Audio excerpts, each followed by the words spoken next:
तो नीतीश कुमार के dream project को यहाँ झटका लगता दिख रहा है। बात हम कर रहे हैं जल जीवन हरियाली पार्क की। मनरेगा योजना से चल रहा है। समस्तीपुर जिले के ताजपुर में यह संचालित है। बिहार में तीसरा स्थान है इस पार्क का और समस्तीपुर की शान इसलिए माना जाता है क्योंकि पूरे समस्तीपुर जिले में यह पहला स्थान रखता है। लेकिन अधिकारियों की लापरवाही की वजह से नीतीश कुमार के सपनों को झटका लग रहा है। ग्रामीणों का अभिमान जो है सो चूर चूर होता दिख रहा है। वजह क्या है, जरा आप भी सुनिए।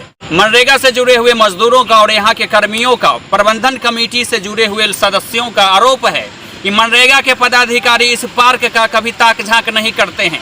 मेंटेनेंस के नाम पर जो राशि दी जाती है वह समय से नहीं दी जाती है।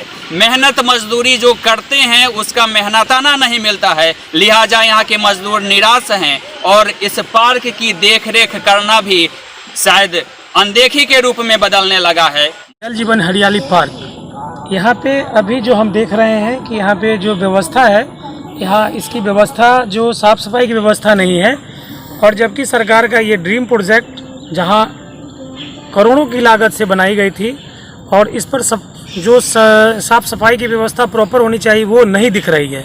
इस संदर्भ में जब हम यहाँ के कमेटी के लोगों से बात किया तो उन्होंने बताया कि जो मनरेगा के योजना के माध्यम से जो इनको मजदूरी मिलना था, सप्ताह में 2 दिन का मजदूरी मिलना था, वो भी मजदूरी समय पर नहीं मिलता है। 5-6 महीना पर उनको 1 महीना की मजदूरी मिलती है, जिसके कारण यहाँ पर जो लेबर काम करते हैं वो प्रॉपर वे में काम नहीं कर पाते हैं। सर, मेंटेनेंस के लिए जो यहाँ लेबर काम करते हैं उनका ब्लॉक से सही से पेमेंट नहीं आता है। 3-3 महीने 4-4 महीने पे पेमेंट आता है। एक बार 1552 रुपया आ गया, फिर 3 महीने आराम से सोते हैं। तो बताए 1552 रुपये में कितना लेबर काम करेगा? वजह क्या हो सकता है इसका? वजह है सर, ब्लॉक से लापरवाही होता है।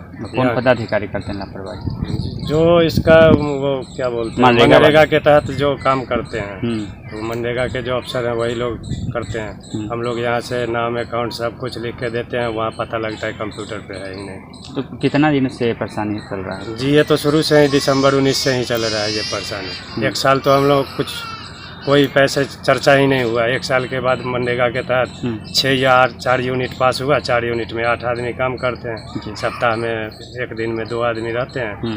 2 आदमी जंगल काटो, कभी साफ सफाई करो, ये करो, यही सब होता है। तो काम करने में मज़ा नहीं आता, पेमेंट नहीं मिलता। जी जी, मेहनत करिए और मजदूरी नहीं मिले तो पदाधिकारी की लापरवाही है। जी, मनरेगा वाले जो हैं, जो भी मनरेगा से आते हैं वो यही पूछ के जाते हैं कि अभी इस महीने चढ़ गया है। जब अकाउंट में जाते हैं बैंक में पता करने तो वहाँ कुछ है ही नहीं।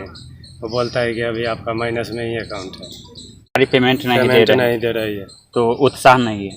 हम लोग उतना उत्साहित नहीं है कि काम करें, आके भी देख के। तो 2019 में जब इसकी शुरुआत हुई थी तब इसी कलेवर में था या उसमें और चेंजिंग आया है? नहीं, उससे ज़्यादा चेंजिंग में आया सर। जहाँ पेड़ पौधा छोटा छोटा जो लगा है मनरेगा के तहत वो सारा पेड़ विकास में है और कम पेड़ सूखा है। और कोई सर बकरी वो लोग के खिला देने से, चढ़ जाने से लील बकरी आ जाता है तो वो भी परेशान होता है। गाँव के एक भी माल मवेशी बकरी कहाँ से आता है? ये बकरी गांव के अभी चारों तरफ पानी था ना, इसीलिए छोड़ दिया जाता है। इसलिए परेशानी हो रही है। और जंगली जानवर भी आते हैं जी, तो उनसे भी दिक्कत हो रहा है। नीलगाय सारा पेड़ पौधा खा जाता है। तो चारों तरफ बाउंड्री तार काटा है, वो तार काटा बर्दाश्त नहीं करता है, सब टूट रहा है। कैसे उसका बचाव हो सके? वो तो बाउंड्री करने के बाद ही बचाव होगा। जो पेड़ पौधा है इसका सुरक्षा तो बगैर बाउंड्री का नहीं होगा, क्योंकि जंगली जानवर जो है वो तो आएंगे ही। हमारे गांव का नाम पूरे बिहार में 3रा नंबर पे है। एक पहला गया साइड में है, दूसरा मंगल पांडे पार्क है और 3रा इसका स्थान है। मजदूरों की अनदेखी का असर देखिए कि किस तरीके से गंदगी है, जबकि इस तालाब को पूरे तरीके से स्वच्छ होना चाहिए, साफ होना चाहिए और इसमें मछली भी पालन का प्रोजेक्ट शुरू किया गया है। और ऐसे में गंदगी के बीच जो मछली का पालन होगा और उसका उत्पादन होगा, उसका बिक्री कैसे होगा, उसको खाने के बाद लोग कैसे अस्वस्थ हो जाएंगे, कैसे बीमार पड़ेंगे, यह भी अपने आप में कई सवालों को जन्म देता है। या दूसरा तरीके से आप देख पा रहे हैं कि किस तरीके का गंदगी है। छठ महापर्व हिंदुओं का महापर्व माना जाता है और छठ महापर्व के लिए पूरे गाँव के लोग इस तालाब में जुटते हैं। सभी किनारों को छठ घाटों के रूप में प्रयोग किया जाता है। लोगों की बड़ी आबादी यहाँ उमड़ती है और छठ पर्व काफी नजदीक है। और ऐसे में इस दुर्दशा की स्थिति में क्या इस हालात में छठ महापर्व की मनाने का क्या उत्सुकता होगा, लोगों में यह भी समझा जा सकता है इसका वजह एकमात्र ये है कि मनरेगा के पदाधिकारियों की अनदेखी और लापरवाही की वजह से छठ जैसे महापर्व में भी यहाँ लोगों की आस्था डिग रही है। लोग जहां समन्वित रूप से इस तालाब का प्रयोग करते थे, अब खंडित रूप से कृत्रिम तालाब बनाने पर विचार कर रहे हैं। लेकिन इसके साथ ही मनरेगा के पदाधिकारियों के खिलाफ नाराजगी भी उभर रही है। और मैं आपको दिखाऊं कि सामने जो यहाँ पर जो गंदगी का अंबार किनारे किनारे लगे हुए हैं, इसके बारे में भी लोगों का कहना है कि मनरेगा योजना से तो बहुत अच्छा ये ड्रीम प्रोजेक्ट का निर्माण कराया गया, वहीं उस योजना के माध्यम से इसके रख रखाव पर कोई ध्यान नहीं दिया जा रहा है। पदाधिकारी यहाँ देखने के लिए नहीं आते हैं, मनरेगा के जो भी पदाधिकारी हैं। और लोगों का कहना है कि अगर यहाँ पर लोग प्रॉपर वे में अगर पदाधिकारी इसको देखने के लिए आए और इस पर उचित अगर इसका देखभाल किया जाए तो वाकई में ये जो ड्रीम प्रोजेक्ट है अपने आप में एक बिहार का एक अनोखा प्रोजेक्ट के रूप में, एक मॉडल के रूप में ये बिहार में उभरेगा। सरकार की तरफ से नहीं आ रहा है कुछ नहीं आया। और अधिकारी लोग नहीं आते हैं? आते हैं देख के चले जाते हैं। जिनको जिसको TRS कहते हैं वो मनरेगा के तहत पैसा भेजने का काम करते हैं, झूठ फूट ठगते हैं। हम यानी 20 महीना से यहाँ अकेले बैठे हुए हैं और काम करवा रहे हैं, लेकिन एक महीना 6वां महीना में 1552 रुपया आया, अभी तक नहीं आया। कहते आपके अकाउंट में गया और आया नहीं। ये ब्लॉक की लापरवाही है या मनरेगा की लापरवाही है? किस प्रखंड का मामला है?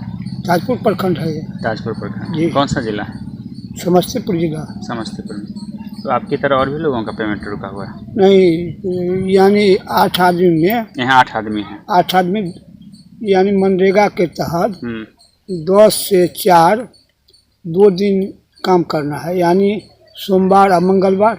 तो महीना में 4 दिन हो जाता है सोमवार और 4 दिन मंगलवार, यानी 8 दिन का पेमेंट 1552 बनता है। 193 रुपये के रेट से इतना ही मनरेगा के तहत पेमेंट होगा।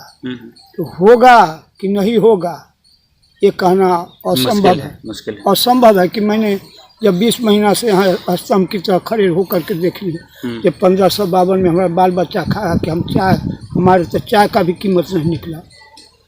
निस्वार्थ भावना से कितना दिन सेवा करते रहे। सवाल यह भी उठ रहा है कि आखिर बिहार में सुशासन बाबू के सिस्टम के अधिकारी आखिर उनके ड्रीम प्रोजेक्ट को झटका क्यों लगा रहे हैं, ग्रामीणों के अभिमान को चूर क्यों कर रहे हैं। आखिर सब कुछ सिस्टम में जायज है, सिस्टम में सब कुछ सही तरीके से चल रहा है, आखिर मजदूरी का भुगतान क्यों नहीं हो रहा है और इसका मेंटेनेंस क्यों नहीं कायम रखा जा रहा है। Deepak Kumar Tiwari, A to Z news live, Tajpur, Samastipur, Bihar.